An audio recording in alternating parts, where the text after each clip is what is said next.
నమస్తే, welcome to Aadab Hyderabad. So విద్యార్థులకు fee reimbursement బకాయిలు కూడా చాలా వరకు ఉన్నాయి. కాంగ్రెస్ ప్రభుత్వం తెలంగాణలోకి కాంగ్రెస్ గవర్నమెంట్ వచ్చిన తర్వాత రెండో బడ్జెట్ కూడా సమావేశాలు అయిపోయినాయి. ఇప్పుడు మార్చి 15-16వ తేదీన మూడో బడ్జెట్ సమావేశాలు కూడా రాబోతున్నాయి. మూడో బడ్జెట్ను ప్రవేశపెట్టబోతా ఉన్నారు. కానీ ఇప్పటికీ బీసీలకు విద్యార్థులకు రావాల్సినటువంటి ఫీజు రియంబర్స్మెంట్లు, బీసీలకు రావాల్సినటువంటి బడ్జెట్ను ఎక్కడ కూడా స్పష్టత లేదు.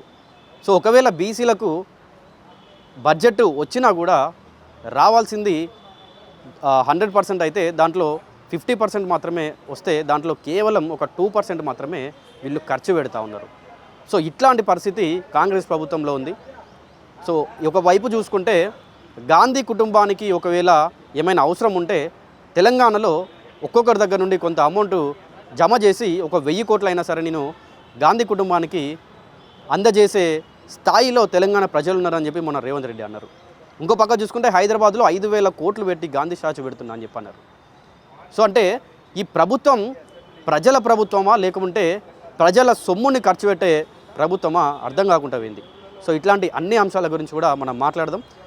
సో బీసీ సంఘం యొక్క వైస్ ప్రెసిడెంట్ శ్రీనివాస్ గౌడ్ అని మాట్లాడదాం. మాట్లాడి వీటన్నిటిపైన కూడా స్పష్టత తెచ్చుకునే ప్రయత్నం చేద్దాం.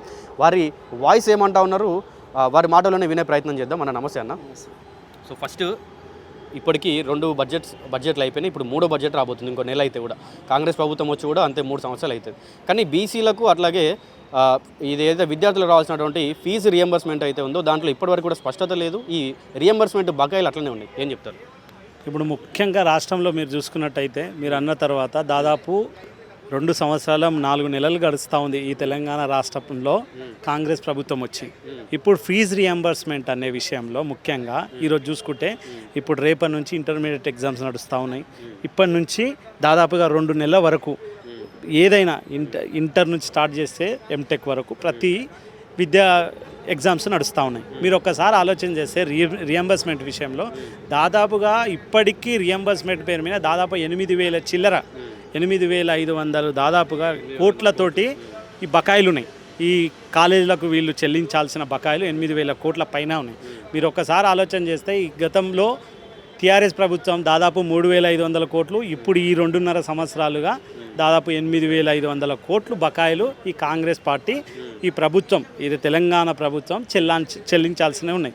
ఒకసారి మీరు ఆలోచన చేస్తే కాలేజీలేమో ఫీజు రియంబర్స్మెంట్ రాక పిల్లలపై ఒత్తిడి తీసుకొచ్చి ఒక ఎంఓయు రాసుకొని మీరు ఫీజు రియంబర్స్మెంట్ ఇప్పుడైతే ఎంతైతే ఫీజు ఉందో అంత ఫీజు కట్టండి, ఒకవేళ కట్టిన తర్వాత మీ రియంబర్స్మెంట్ ఎప్పుడు వస్తే అప్పుడు మేము మళ్ళీ మీకు చెల్లిస్తామని చెప్పి ఒక ఎంఓయు తీసుకొని రాసుకున్న తర్వాతనే కాలేజీలో జాయిన్ చేసుకునే పరిస్థితి ఏర్పడ్డది.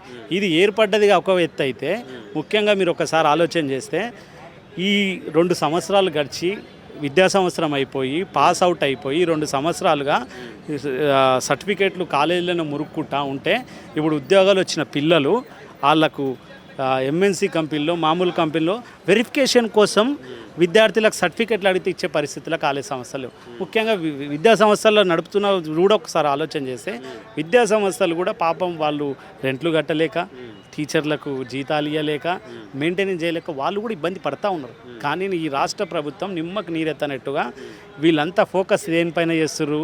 ఇదే కాంగ్రెస్ ప్రభుత్వము అధికారంలో రాకముందు ముఖ్యంగా ఇదే టీఆర్ఎస్ ఇది కాంగ్రెస్ పార్టీకి సంబంధించిన ముఖ్యమంత్రి క్లియర్గా చెప్పింది, విద్యా ఉద్యోగ రంగాల్లో పెద్ద ఎత్తున మార్పులు తీసుకొస్తాం, విద్యా ఉద్యోగానికి పెద్దపీట వేస్తాం అని చెప్పి అధికారంలోకి వచ్చిన తర్వాత మీరు ఒకసారి ఆలోచన చేస్తే మొత్తానికి విద్యని ఆ వైద్యాన్ని గాలికి వదిలేయడం జరిగింది. ఒకసారి ఆలోచన చేయండి, ఇదే విద్యా సంస్థలు సమ్మె చేస్తే ఇదే బట్టి విక్రమార్క గారు కూర్చొని ఇక మీకు విడతల వారికి ఇస్తాము, ఇప్పుడు 12,000 కోట్లు మేము రిలీజ్ చేస్తాము, ఫస్ట్ విడతల 6,600 కోట్లు రిలీజ్ చేస్తున్నాము, మిగతా ఈ మంత్కు 300 కోట్లు రిలీజ్ చేస్తాము, మీరు విద్యా సంస్థలు స్టార్ట్ చేయండి అని చెప్పించిన తర్వాత 600 కోట్లు మాత్రమే ఇప్పుడు విడుదల చేసి ఇప్పటి వరకు మళ్ళీ ₹1 చిల్లి గవ్వ కూడా చేయలేరు.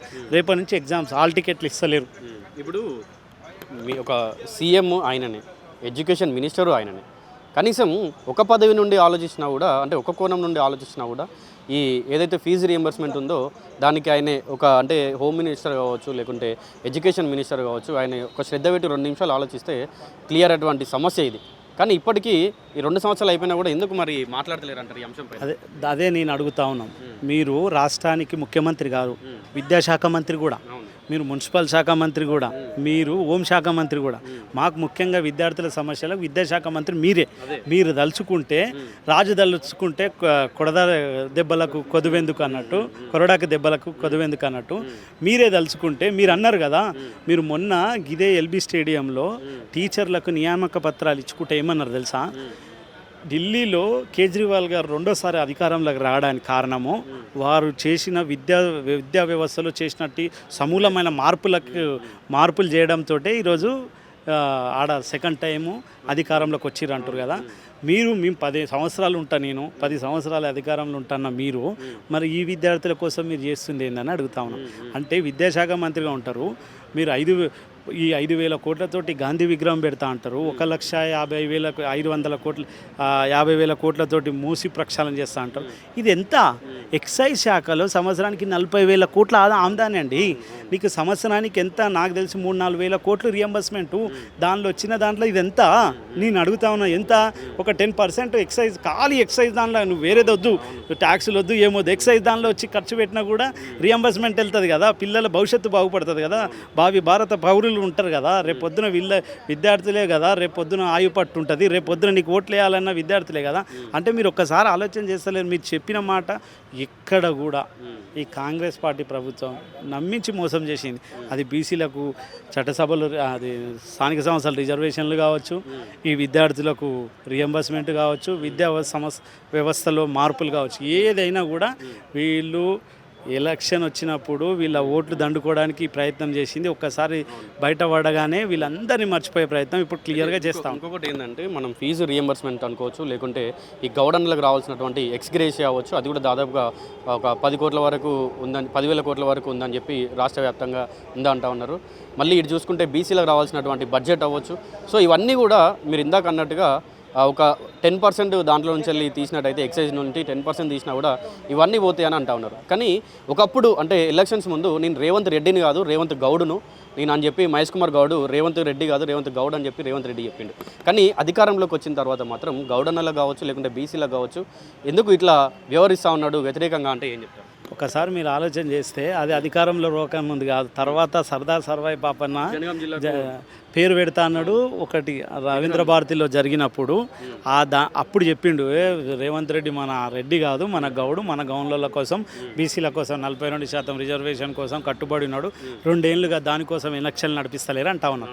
మేము ఒక్కటే అడగదలుచుకున్నాము ఈ రాష్ట్ర అదే మహేష్ కుమార్ గౌడ్ గారు కానీ ఒక్కసారి బీసీల బడ్జెట్ గురించి ఆలోచన చేయండి. ఫస్ట్ విడతలో వీళ్ళు 9 కోట్లు పెట్టారు, 9,000 కోట్లు పెట్టారు.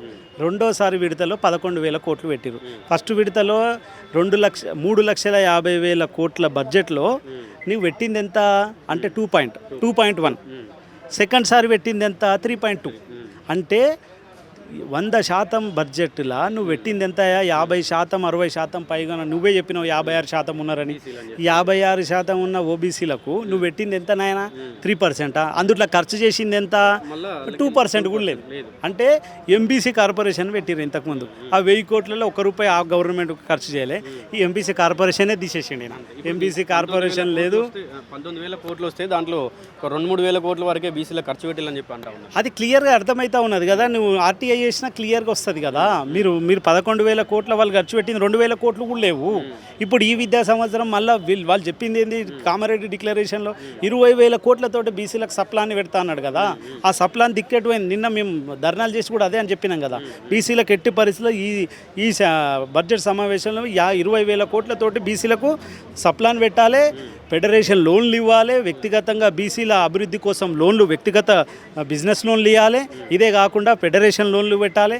ఇది ఇప్పుడు ఇంతకుముందు గవర్నమెంటు భవనాలు ఇచ్చింది, అవి కూడా ఇవ్వాలి, అవి కూడా కట్టియాలని చెప్పి అన్నిటికీ బడ్జెట్లు ఇవ్వాలని చెప్పి క్లియర్గా మేము ధర్నాలు చేస్తూ ఉన్నాం. మీ మీడియా ద్వారా కూడా ఈ రాష్ట్ర ప్రభుత్వానికి విజ్ఞప్తి చేస్తూ ఉన్నాం. రేపు 20,000 కోట్లతో ఎట్టి పరిస్థితి బీసీలు సప్లాన్ పెట్టాల్సిందే. 55,000 కోట్లతోటి దాదాపుగా బీసీలకు బడ్జెట్లో ప్రవేశపెట్టాల్సిందే. అయితే ఇప్పుడు ఒకవేళ వచ్చేటువంటి బడ్జెట్ సమావేశాల్లో వచ్చు బీసీలకు ఇచ్చేటువంటి బడ్జెట్లో స్పష్టత ఇవ్వకపోతే ఏం చేసే అవకాశం ఉందంటారు మీరు? మేము పెద్ద ఎత్తున ఈ రోజని కాదు, బీసీల కోసం పెద్ద ఎత్తున గల్లీ నుంచి ఢిల్లీ వరకు ఉద్యమాలు చేస్తూనే ఉన్నాం. రేపు పొద్దున ఇవ్వకపోతే ఇదే బడ్జెట్ సమావేశాల్లో మాత్రం బీసీలకు సప్లాన్ పెట్టకపోతే బడ్జెట్ సమావేశాలు దాదాపు 15 రోజులు నడుస్తూ ఉన్నాయి. దాని తర్వాత ఇదే బీసీ సంఘం తర్వాత కార్యాచరణ తీసుకొని ఇదే అసెంబ్లీ ముట్టడిస్తాం, ఎక్కువ అంటే ముఖ్యమంత్రి కార్యాలయాన్ని కూడా ముట్టడిస్తాం.